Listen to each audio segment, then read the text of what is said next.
the one that you're going to see the best. So let's do left foot. Yeah, so head over here actually. And remove the sock of your left toe there. So foot-wise, we're doing an AP, a oblique, medial oblique, and a true lateral. So 3 views. So I'm just going to get you just to plop your foot just flat first, and we're just going to go over a few things here. So you want to roll up your pant leg and just make this foot flat. Okay, so these are your metatarsals here, okay? This is going to be something that you're going to assess on the patient. So someone with a really high arch, right, women, I don't know, like, it's going to be really high like this, right? For someone who has a flat foot, their metatarsals are going to be flat. That's how we kind of describe the transverse arch. So for someone who has a really high arch, the way we do the AP is we angle the tube perpendicularly to the metatarsals, okay? So if that arch is really high, our tube angle is going to be high. If we have a flat foot like this, we're going to be coming in nice and 0 degree-ish, right? There is a range once again, right? But that's just based on patient anatomy, right? So once again, don't throw a random angle on and be like, okay, I'm just going to do that. You want to assess your metatarsals. So the best way to do that is actually bringing your tube down nice and low and comparing the front of the collimator box to the front of the metatarsals. So matching it up so that these two surfaces are parallel with each other. And that's how we're going to know that when the beam comes down, it's going to hit your metatarsals perpendicularly. Okay? So it's going to get you nice up close and personal with each other's feet. Okay? So let's just say this is good. Okay? I'm really happy with the angle these two things make. Okay, parallel means my central ray is going to be perpendicular to the metatarsals. So remember, with a tube angle, we want to make sure that we measure SID. I'm not going to for the demo, but just make sure that you do measure SID after you set your correct angle. So for Sam's foot, I have 22 degrees, all right? So green strip towards the top, right? We're hanging things by the toes now, right, with this. So we're going to get the patient to jump and lift his foot up, nice in the middle. Turn on your light. Center. It's supposed to be centered at the base of the third metatarsal. So if you want to look at that, you can. If not, don't worry about it. But, you know, it's right here. So, but really, as long as you have the toes on and you don't have excessive tib fib on, we're going to be okay. Okay, so I'm going to just change my center point slightly here. Come down, we need the toes. And this, I'm just going to make a quick change here. Slip up your foot here. And always striving for mid-IP, right? So with the tube angle like the scaphoid we did, we want that laser light to go mid-IP, right? So you want to make sure that the foot is flat. Some people may need a little bit of an internal rotation at the knee to make sure the sole of the foot is right up against the imaging plate. Okay, so that's for you to assess, right?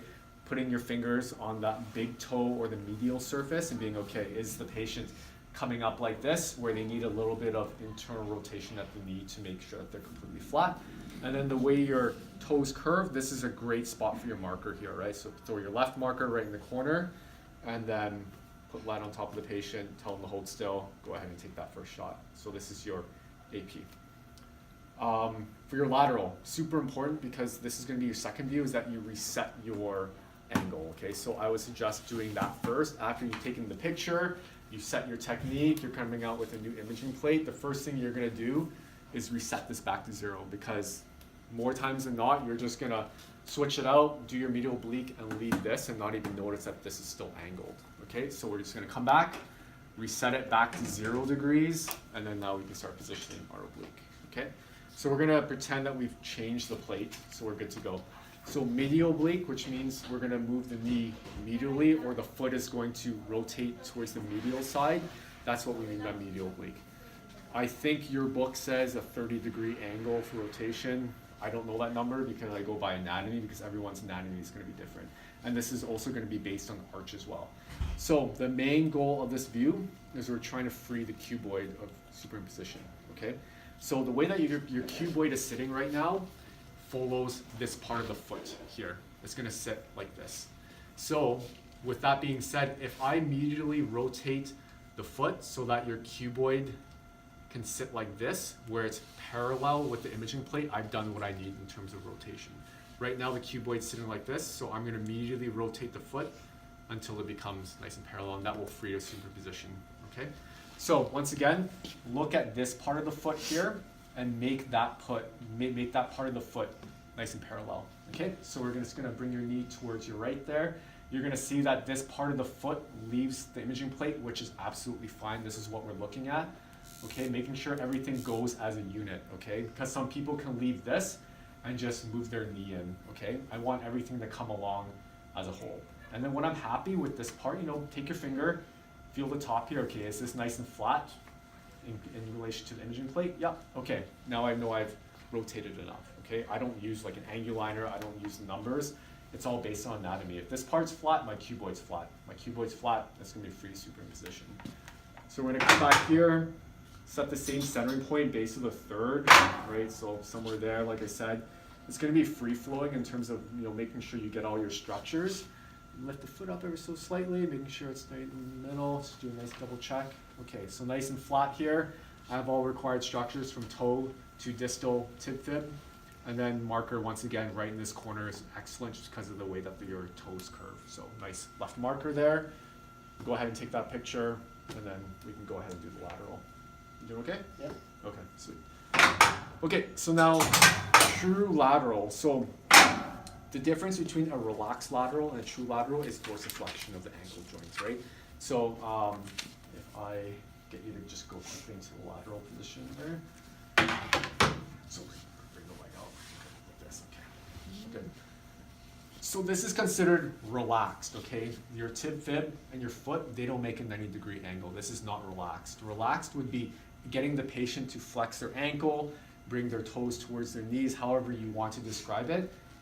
Just flex your ankle. This is considered dorsiflexion. So tib fib, foot, this makes 90 degrees. This is a true lateral, where this is a relaxed lateral. So the big difference is that with the relaxed lateral, you see the base of the fifth metatarsal, whereas when you do a true lateral, all your metatarsals should be superimposed, okay? So based on pathology, just say if the patient or the doctor is querying base of fifth metatarsal fracture, you may want to do a relaxed lateral, right?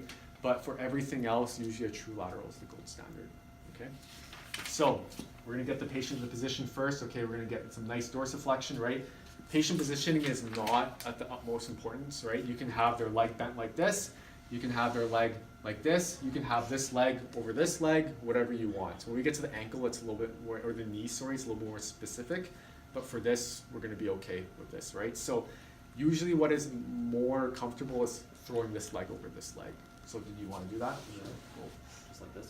Actually just roll onto your side there. Yeah, roll onto your side.